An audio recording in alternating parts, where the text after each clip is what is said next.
Allahumma qabran karim ya Rabbi syadid salati wa taslim Allahumma salli wa sallim wa barik alaihi.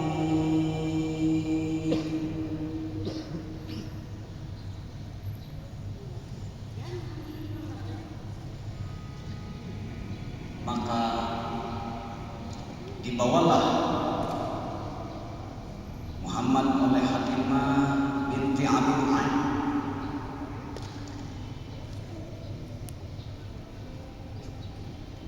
bersama suaminya Haris bin Abdul Uzza beserta rombongan daripada Bani Sa'ad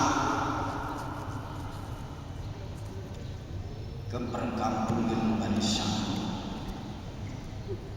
Dan memang Halimah binti Abi Thalib memiliki putri yang bernama Saimah, sehingga Muhammad ini apabila Halimah binti Abi Thalib sedang bekerja, maka diasuhlah oleh Saimah, putrinya Halimah binti Abi Thalib. Kehidupan di Sahara yang lepas, udaranya yang bersih, sekaligus bebas, pergaulan di pedalaman jauh daripada anasir-anasir materi,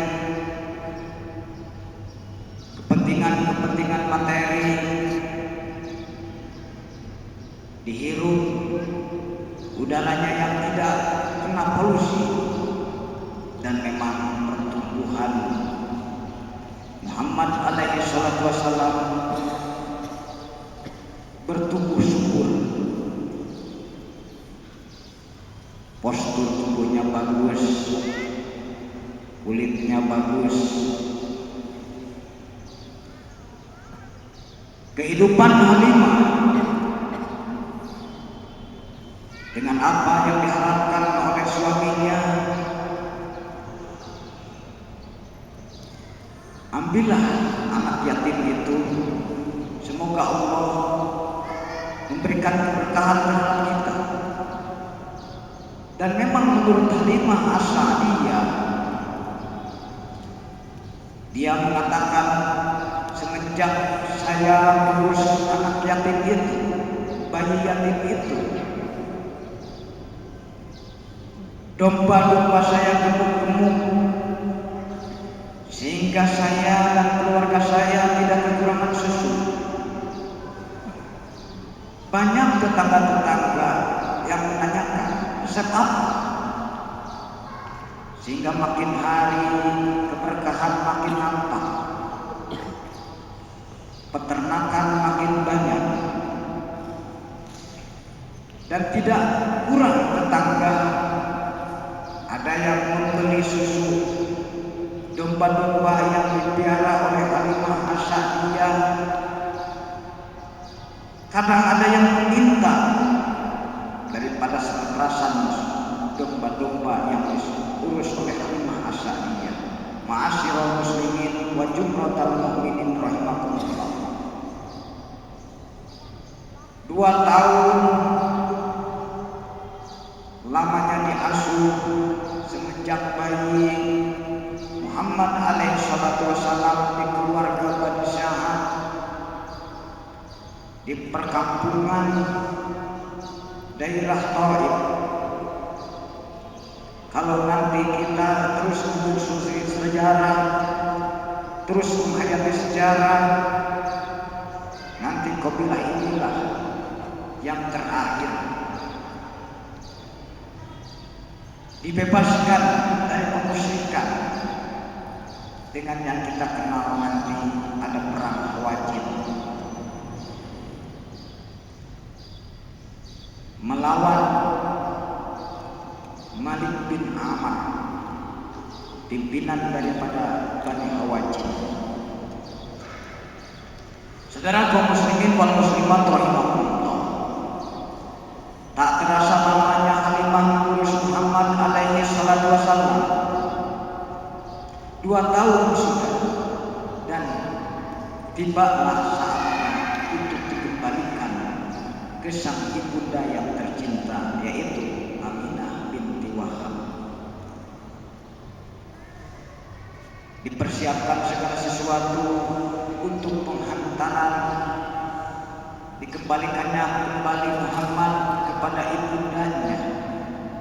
Namun memang dalam hati Halimah As-Sa'diyah ada satu keinginan, sehingga kita mengenal daripada sebagian ahli sejarah, setibanya kepada Aminah binti Wahab, Halimah inilah yang meminta agar Muhammad bin Abdullah diurusnya kembali. Dan ada lagi yang mengatakan bahwa dikarenakan di Mekah terjadi polusi, wabah penyakit, Aminah binti Wahab merasa kasihan dan ketakutan. Anaknya terserang wabah penyakit, maka disarankan kembali kepada Halimah binti Abi Duhaim atau Halimah As-Sa'diyah agar Muhammad dibawa kembali ke Sahara Lepas, diasuh di pangkuan Halimah As-Sa'diyah. Kaum muslimin wal muslimat rahimakumullah. Namun memang kenyataannya Muhammad bin Abdullah setelah 2 tahun lamanya diurus oleh Halimah As-Sa'diyah dan dikembalikan masaknya kepada Fatim Aminah binti Wahab, dan memang kembali lagi ke Sahara Lepas, kembali lagi ke Taif, kembali lagi ke pedalaman. 2 tahun menginjak akan 3 tahun. Disinilah banyak dari pakar-pakar ahli tarikh, ahli sejarah-sejarah muslim yang sering menceritakan tentang cerita pembelah dada. Namun baiklah kita himak, betulkah bahwa seorang Muhammad bin Abdullah dibelah dadanya oleh 2 sosok berbaju putih,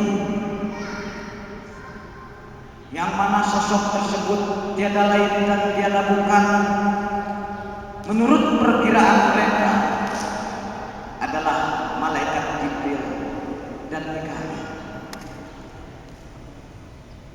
Betulkah Muhammad bin Abdullah dibaringkan di atas batu yang menghampar, lalu dibelahnya dadanya dan dikeluarkan hati yang menjadi tempat setannya, agar supaya nanti penuh dengan kebersihan, tidak tercampur dengan anasir-anasir kufur, anasir-anasir nifaq, anasir-anasir segala penyakit hati yang tiada lain dan tiada bukan obatnya adalah merenung Al-Qur'anul Karim. Kaum muslimin wal muslimat rahimakumullah. Baik, kita simak ceritanya.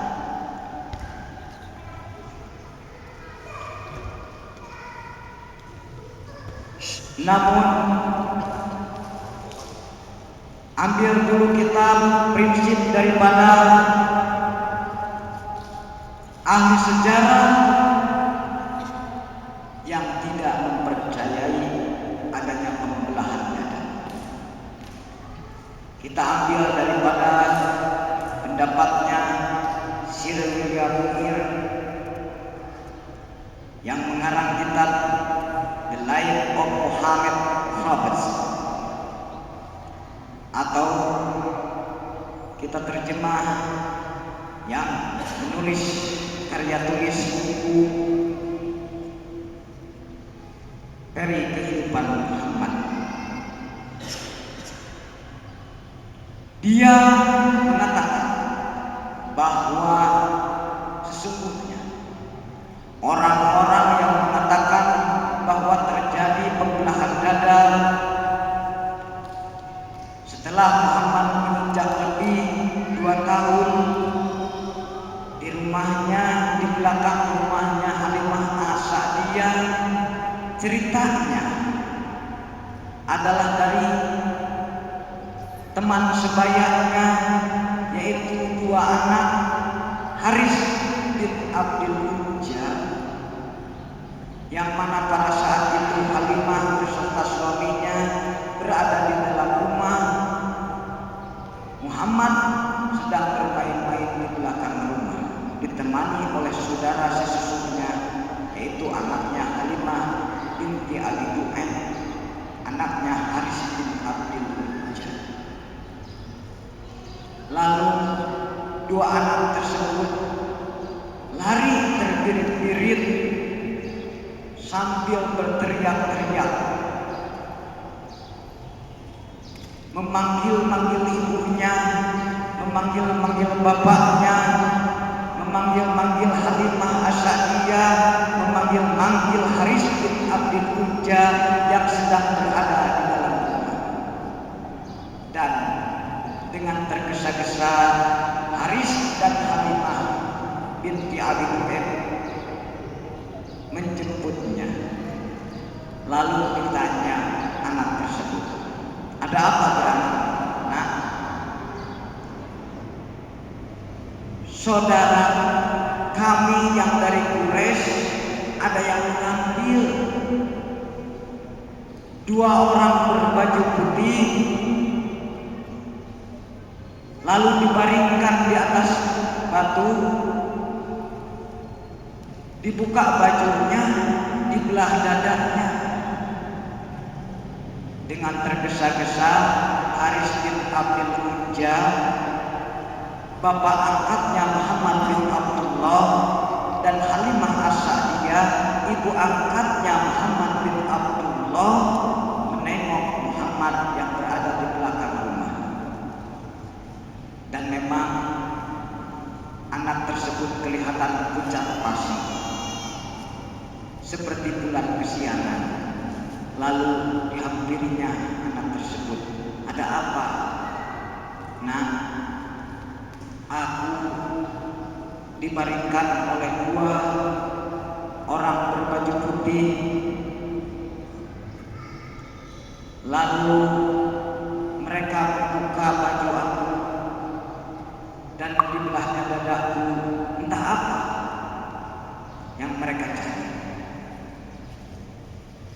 Dengan tragedi ini, Halimah As-Sa'diyah merenung dan berpikir,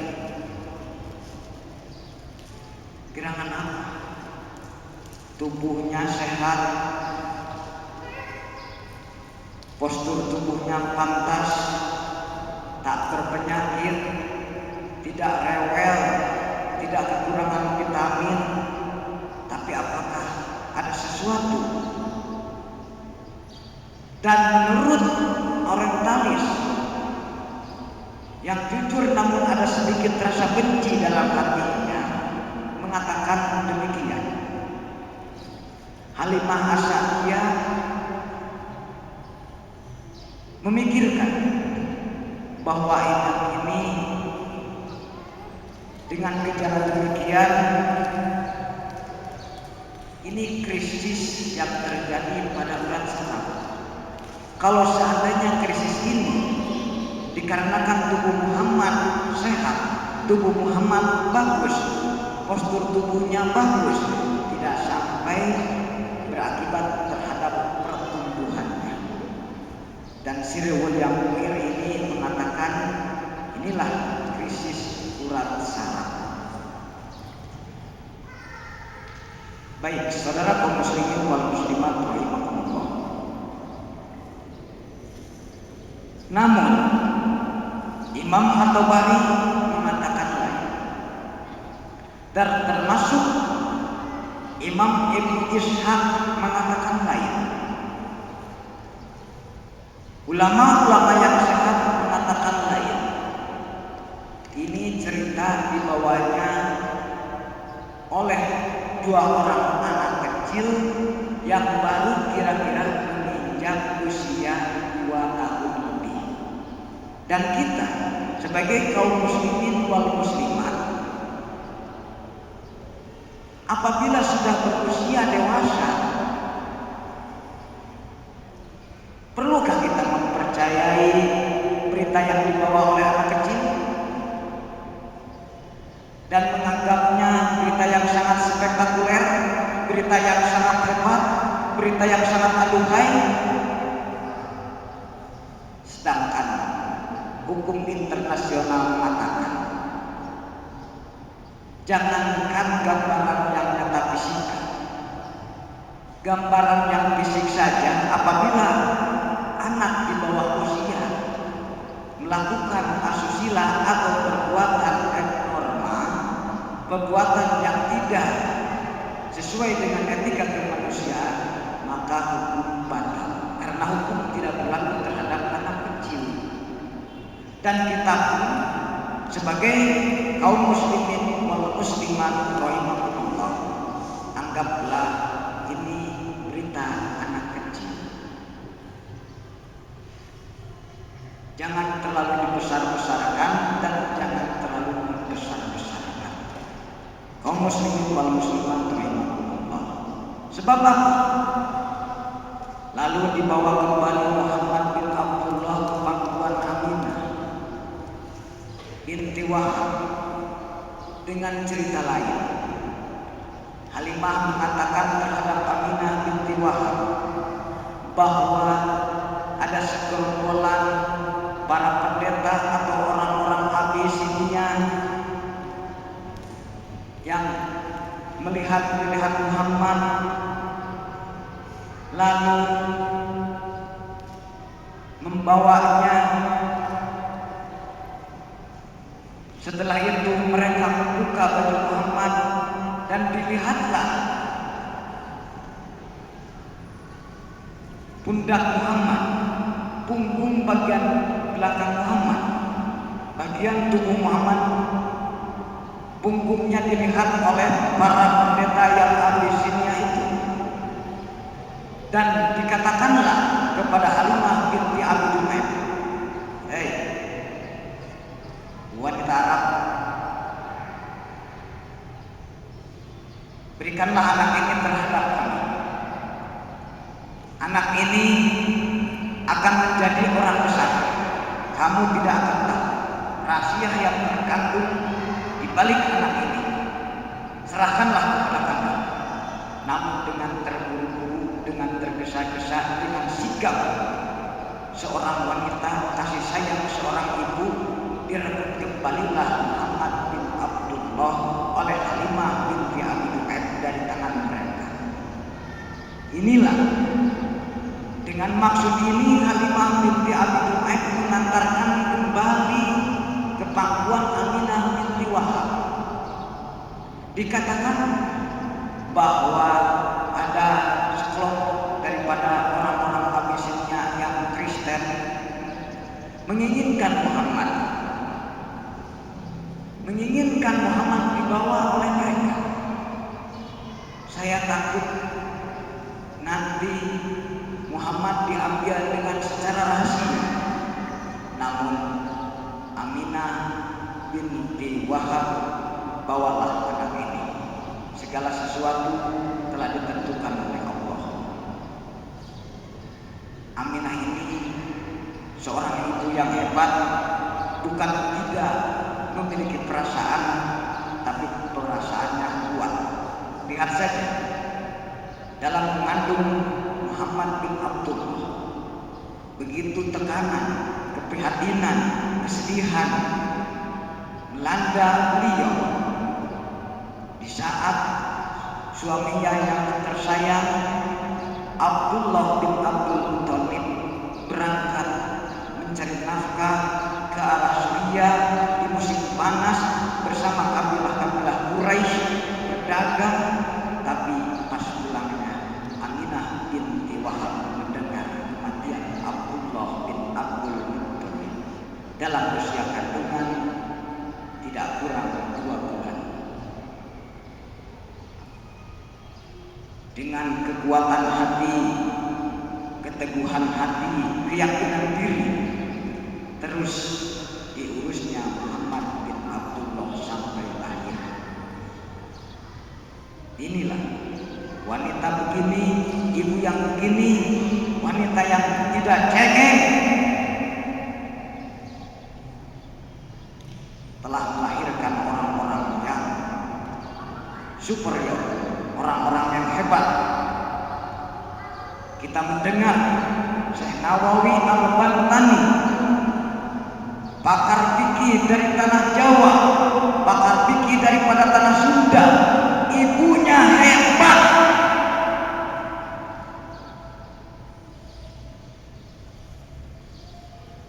Di saat Nawawi kecil mau pergi, ditanamkannya pohon kelapa dan dikatakannya terhadap Nawawi kecil, Nawawi, kalau Anda ingin diaku anak oleh ibu,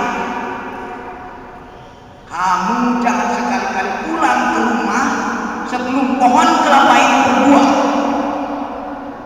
Padahal kita tahu Nawawi di saat itu berusia kira-kira 6-7 tahun. Tapi demi masa depan anak, demi pendidikan anak, demi ilmu anak, seorang ibu bukan melupakan kasih sayangnya, tapi mewujudkan kasih sayangnya. Dan jadilah Nawawi ini orang yang hebat daripada tanah Sunda.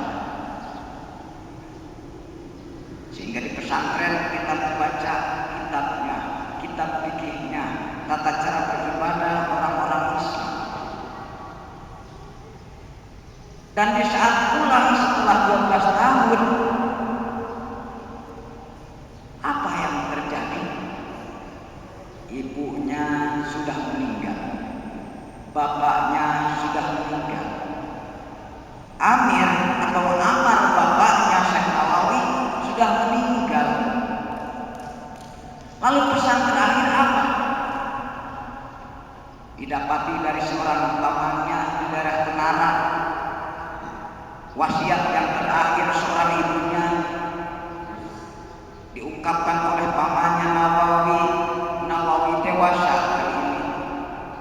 Tolong sampaikan kepada Nawawi, kalau pengen diaku anak, diridhoi ibu, jangan berhenti menuntut ilmu sebelum engkau bisa mengungguli ulama-ulama setanah Jawa.